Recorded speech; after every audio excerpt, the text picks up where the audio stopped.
Uptalk is a weekly, upbeat, uplifting, forward-looking resource show offering expert perception and advice on personal growth and development.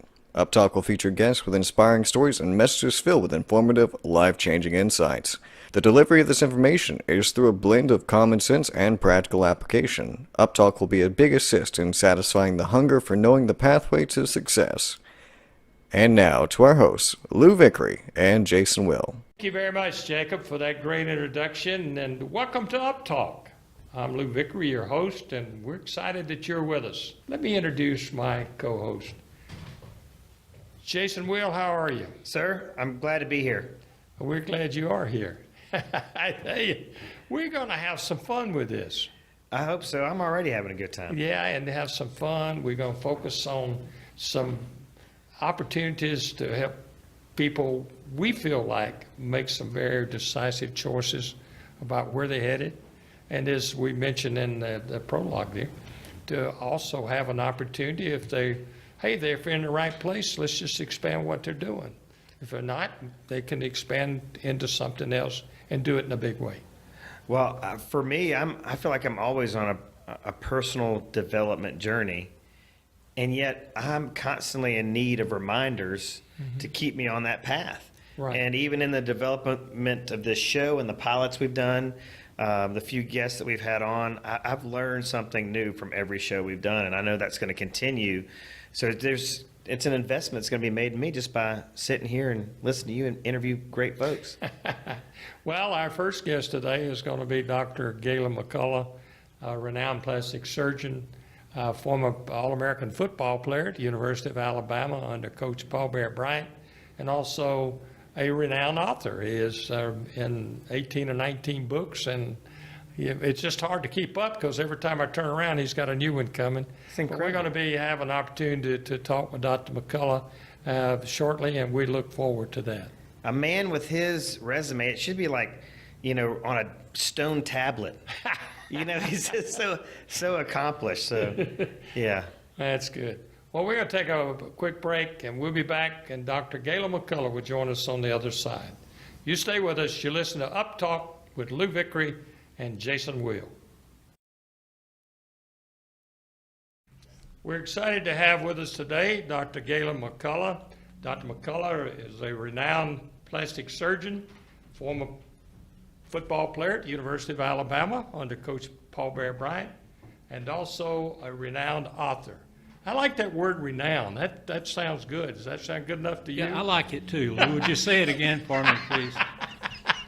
Yeah, well, that's always good. Well, we are excited to have you. It's a real pleasure. You and I have had the opportunity to share some time together with a radio show, but our first opportunity, and we with the TV, and as I found out, I know I had a perfect face for radio.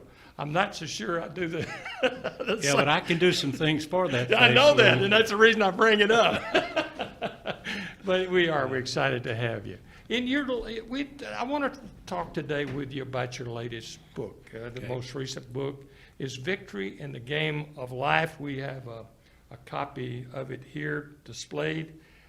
What prompted it? It's really a memoir, isn't it? It's about you and the things that you've been able to experience in your life.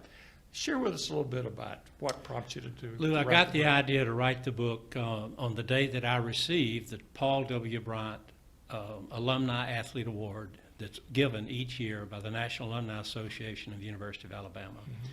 And as the photograph on the cover shows, I was standing at midfield holding that trophy in my hand, and I looked up at the 100,000 people in Bryant-Denny Stadium.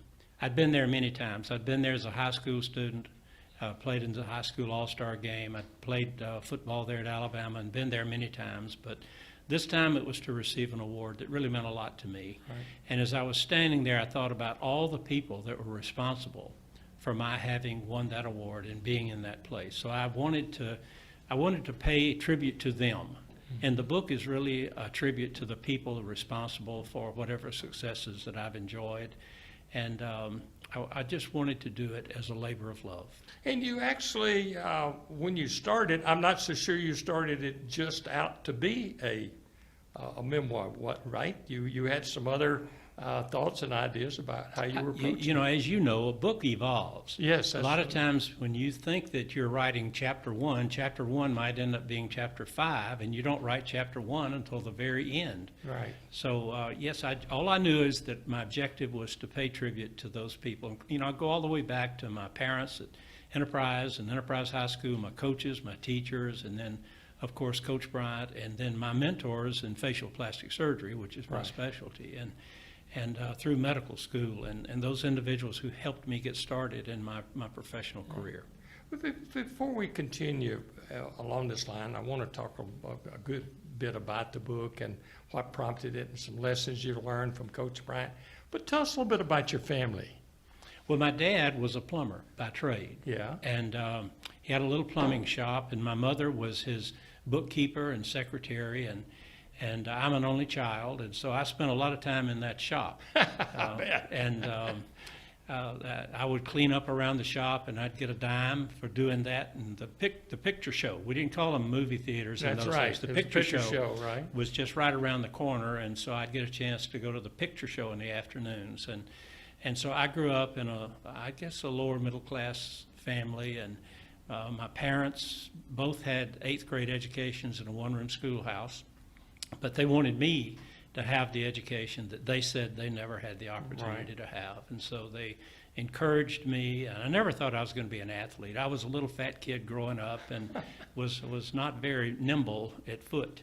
And I couldn't even spell the word speed, much less demonstrate it. When I was playing baseball, we'd call a guy like that fire hydrant. He was- ran hard all in one spot. Well, I was a little short, fat fire hydrant then. And so I actually never thought I was going to be an athlete, and I learned to play the trumpet and played in the band. Right. And then I decided to lose the weight. I lost the weight, grew up a little taller, had a coach that actually showed me how to run.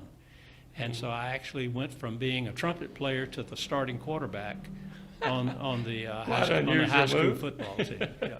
That's great. And then now your wife Susan, you guys have been married for a few years anyway, right? Oh, 54. 54 years, yep. Congratulations. Thank you. That's great. You have a couple children and 4 grandchildren. That's correct. There you go. Well, that's neat enough. Let's go back to your days at the University of Alabama, playing under Coach Paul Bear Bryant, one of the greatest coaches of all time, and certainly had a lot of success there. But you were in the earlier days when they were really starting to establish a legacy there. Yes, Coach Bryant came to the University of Alabama in the spring of 1957, and I came on campus in 1961. And so they had just, we won the national championship my freshman year. Right. But freshmen couldn't participate, so I didn't get my national championship ring. But then in 1964, we did win the championship. And we knew that we were in the presence of greatness, is the best way I know how to describe it.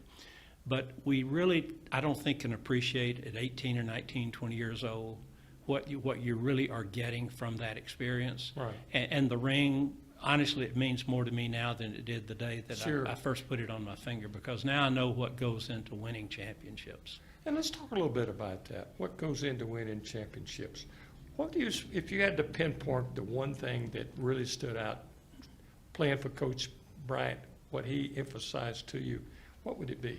Well, first of all, to win a championship, and a lot of people don't realize this, something good has to happen to you, and something bad has to happen to somebody else for you to win a championship. That's right. And that happened that year. We were ranked number 2, and Notre Dame was ranked number 1. And we had already played Auburn on Thanksgiving Day, which was on Thursday, and Notre Dame and Southern Cal were playing on Saturday.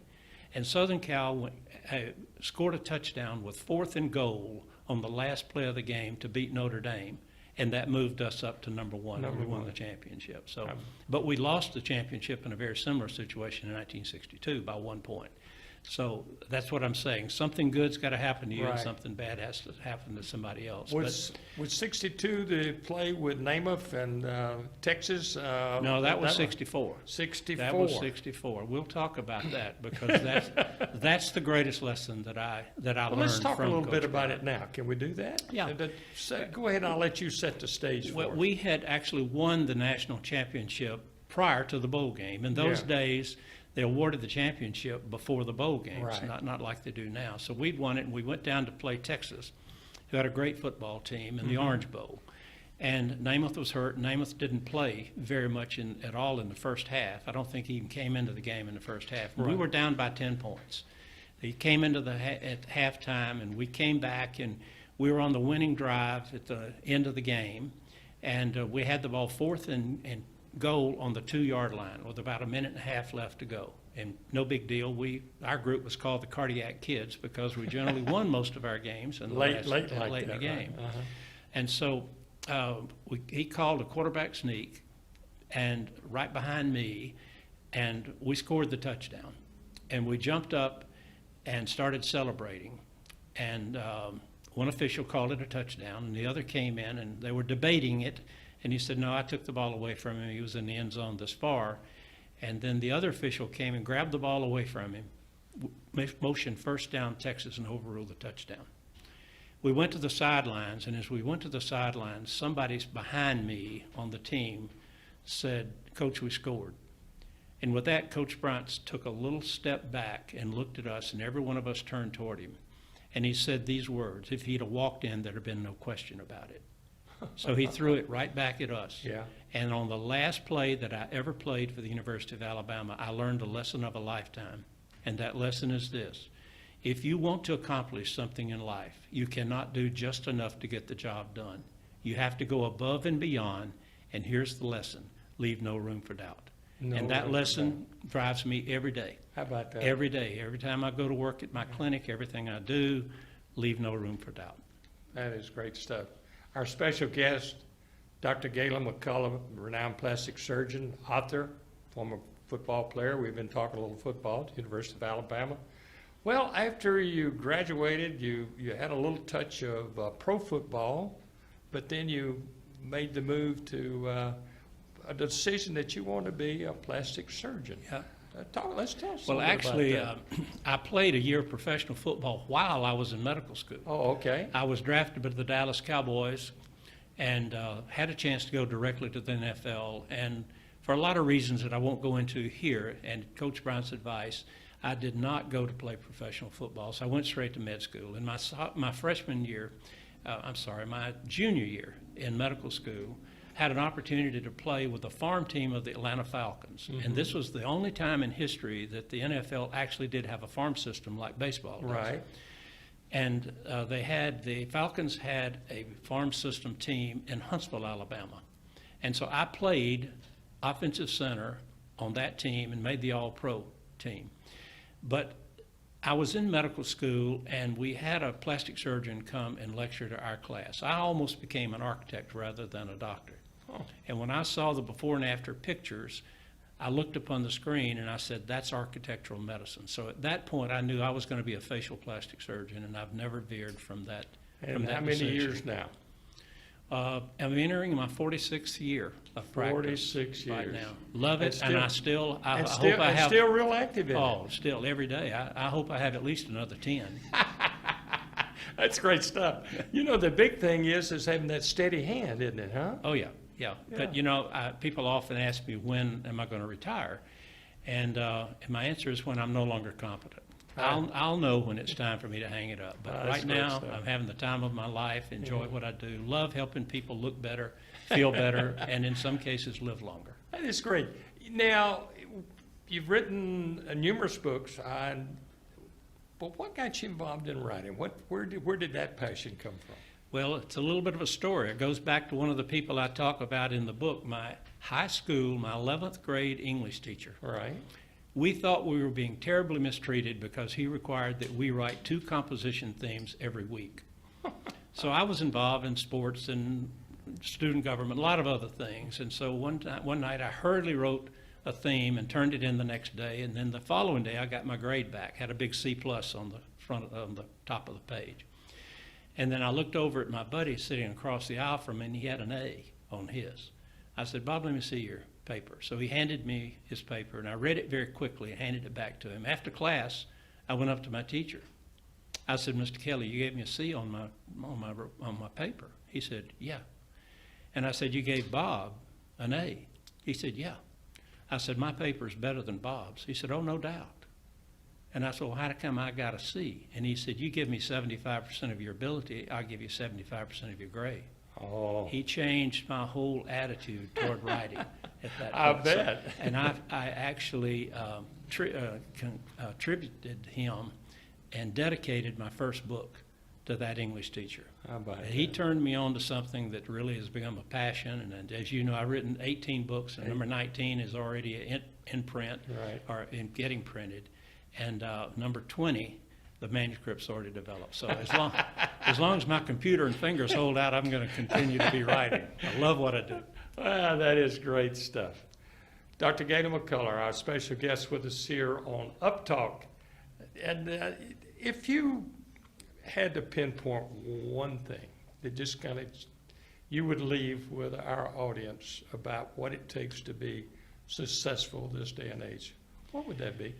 Well, I think that, number one, you have to study smart, you have to work hard, you have to reach high, have expectations, and you have to constantly stay abreast of what's going on in the world around you.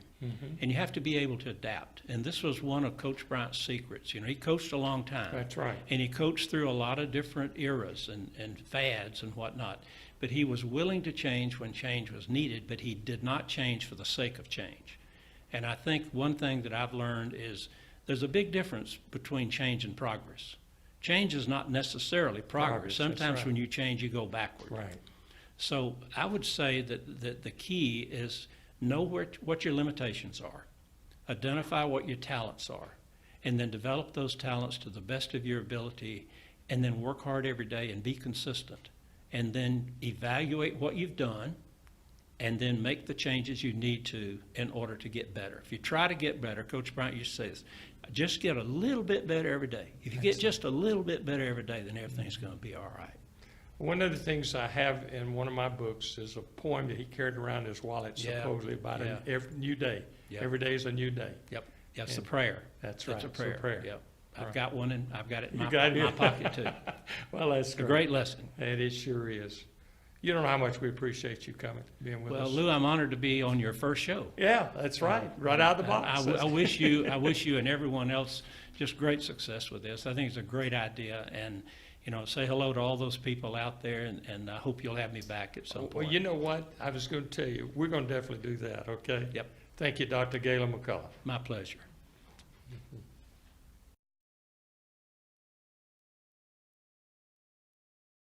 Oh, man, that was just one super interview with Dr. McCullough. What do you think, huh? I think you guys could have talked all day. I mean, it was Yeah. to try to take all that experience and knowledge and cram it into 15 minutes.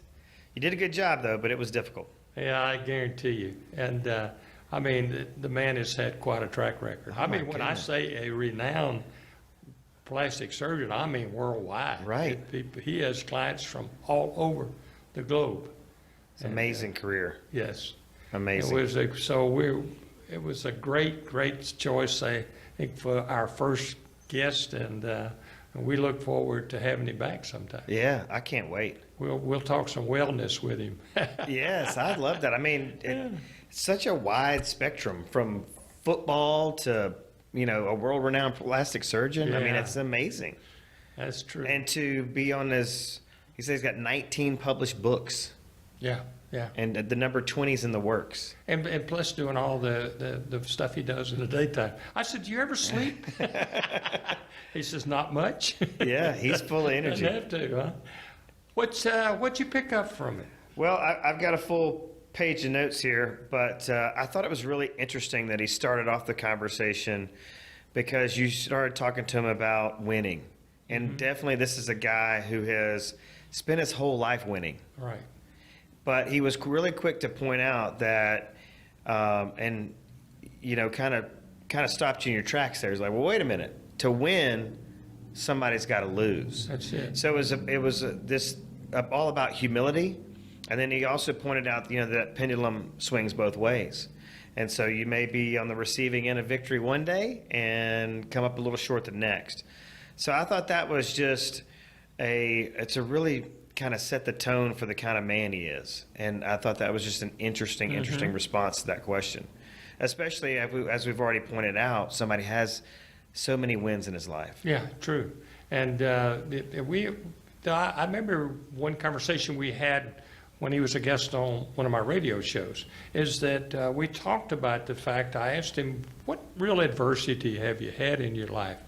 And he says, Lou, I am probably one of the few that's just been blessed. I can't really pinpoint any major adversity I've had. It's been just a kind of a steady growth process for me through the years. And, right on from, I also thought it was interesting, and I don't know if you picked up on it, but Coach Bryant told him that he would be better going on to medical school and not trying pro football. Wow, no, I didn't catch that. Yeah, and he mentioned that, and that was changed his life. Yeah, he sure did. And another thing he didn't mention by Coach Bryant was he was Coach Bryant's personal physician, even though he was a facial, surgeon. Right. But he was his personal physician. Coach Bryant wouldn't do anything from a medical standpoint until he had an opportunity to visit with Dr. McCullough. Wow, that's amazing. Yeah, so he was with him, just medically speaking, right up until, he had his heart attack, Coach Bryant did, and passed away. Well, I did pick up one of the big takeaways that he got from Coach Bryant. The greatest lesson that he said he's ever learned that's helped him, that he's carried with him throughout his entire life, and that was, if you're going to do great things in life, you can't ever do just enough. He said the term was leave no doubt. Leave no doubt. That's right. So I thought that was something we could all use. Yes, amen to that. What other pearls of wisdom did you find there? Well, just one little nugget. I mean, he said the percent of your effort equals the percent of your grade, and you could tack on in life after that. Yeah. So I thought that was interesting. And then you asked him, what does it take to be successful? And he had several bullet points for those. You want me to go through them all? Sure. Okay.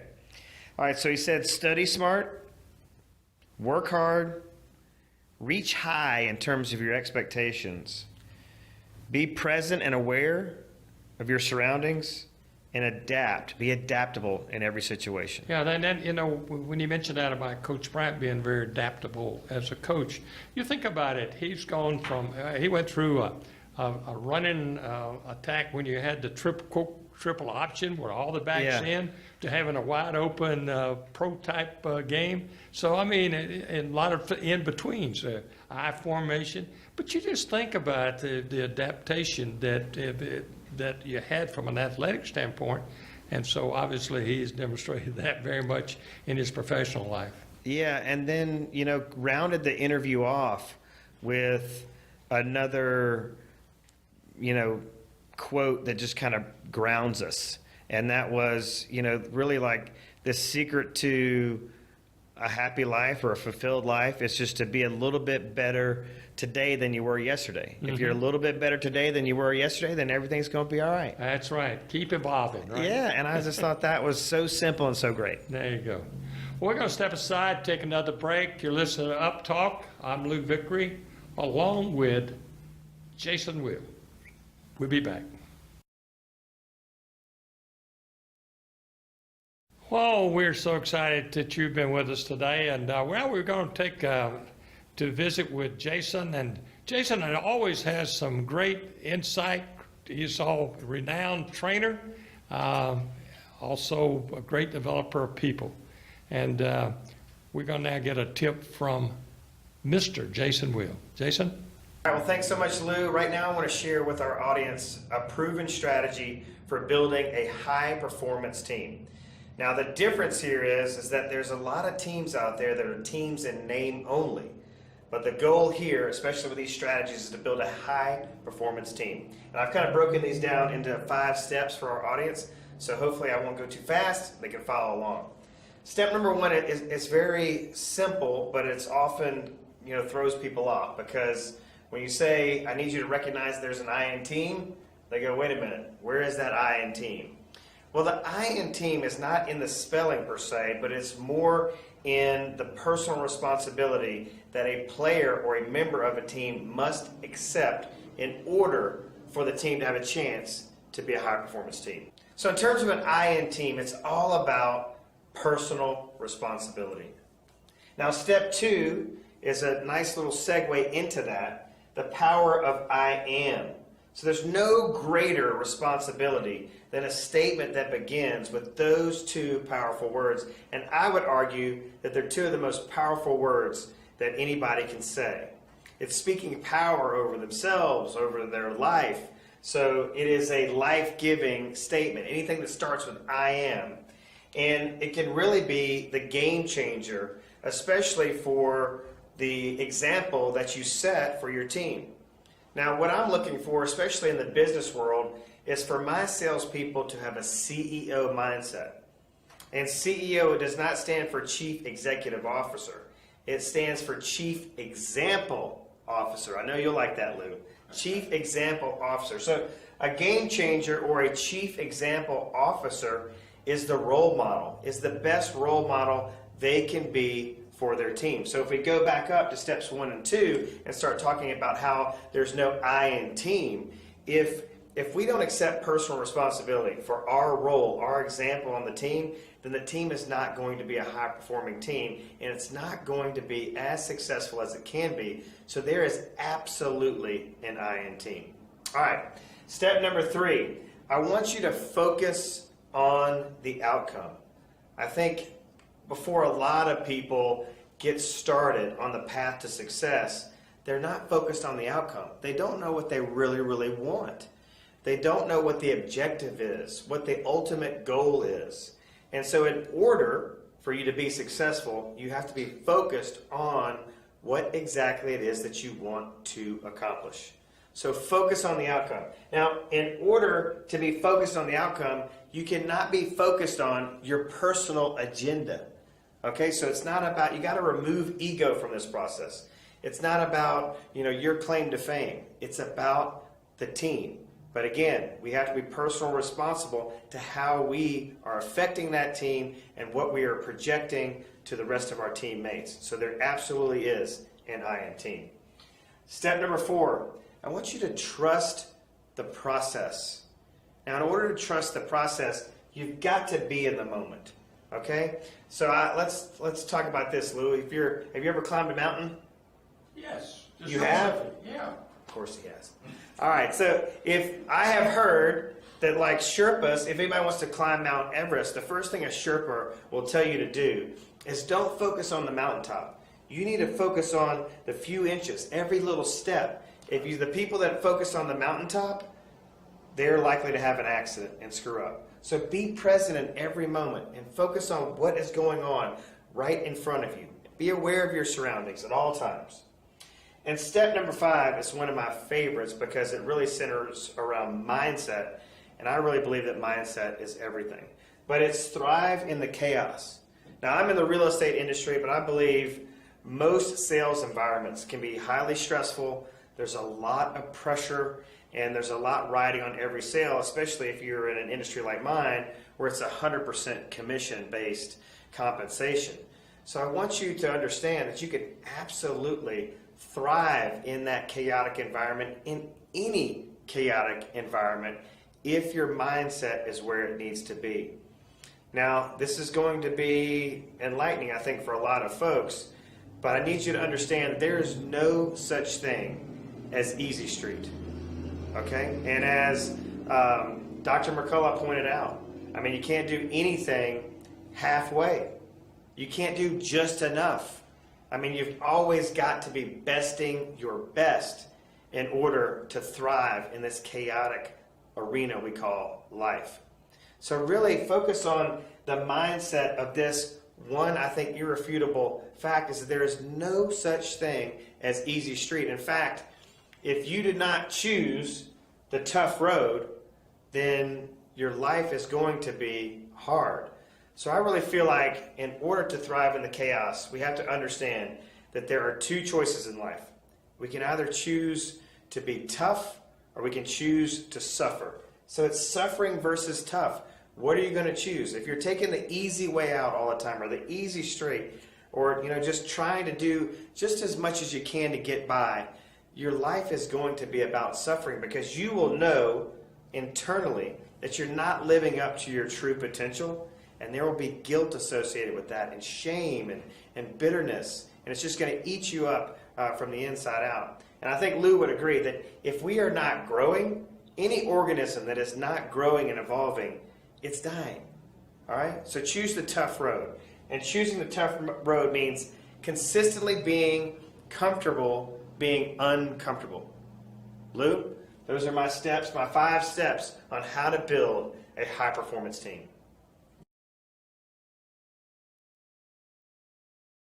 Oh, my goodness, what a day, huh? I'm exhausted. And I'm thrilled. I'm thrilled that you're exhausted. How about that? But that was great stuff on the high-performance team, and I appreciate that. Oh, Okay? my pleasure. I borrowed that from other people, so Yeah, hopefully they won't what mind. the heck? You know what? If you get it from one, that's plagiarization. If you Yeah. get it from many, that's research. So. Yeah, that's heavily researched. Well, I want to make sure that our audience understands that if they'd like to know a little more about our background, we have a website. We do. And you're the my guru turn? of website. All right. So UpTalkTV.com. UpTalkTV.com. Well, I think that's great stuff. And we don't want to get away without mentioning about our book, hot off the press. The cover of the book with Jason's beautiful face on it. Yeah, get as close as you can, Close you Jacob, to my face. But no, really, we're excited about this book. It's called Motivators for Salespeople Destined for Greatness. And there's some great stuff in there.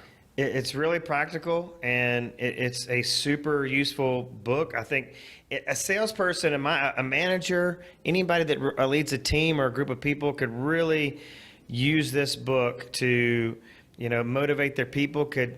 You could formulate a workshop out of this book. I mean, it is so good. It is it's motivational, it's inspirational, informative, you name it. Tactical. Amen to that. Yeah, it's good. Well, I think it's time for us to kind of wrap it up. We want to thank Jacob Cook. Man, what a job Jacob does at putting all this together for us. And I tell you what, we're just excited as a whole for what's going to happen. Yeah, huh? super excited. There you go. All right. Until next time, you keep this in mind. Keep a smile on your face. Keep happiness in your heart. Keep optimism on your tongue. Until we meet again, we thank you for your time this time. And until next time, you have a good time. I love that. Hi, I'm Dan Vega, and thank you for watching our channel. I want to take a second to tell you about a resource that's helping thousands of people across the country, Blue University. Blue University is the premier online business school for entrepreneurs and business leaders. If you find yourself in a day-to-day grind where you've lost your joy, or you're just tired of struggling, then check out blue.university. That's BLU.university. I can promise that you receive nothing short of a multi-million-dollar education. And if you want a completely different life in 3 to 6 months and a way to create wealth in 5 years or less, then again, check it out. That's BLU.university. Find out why blue is the new color of success. Also, make sure to subscribe to this channel or to give us a good rating, but that's only if you see value. And when you do receive value, make sure to share it with someone else. Thank you very much, and we'll see you next time.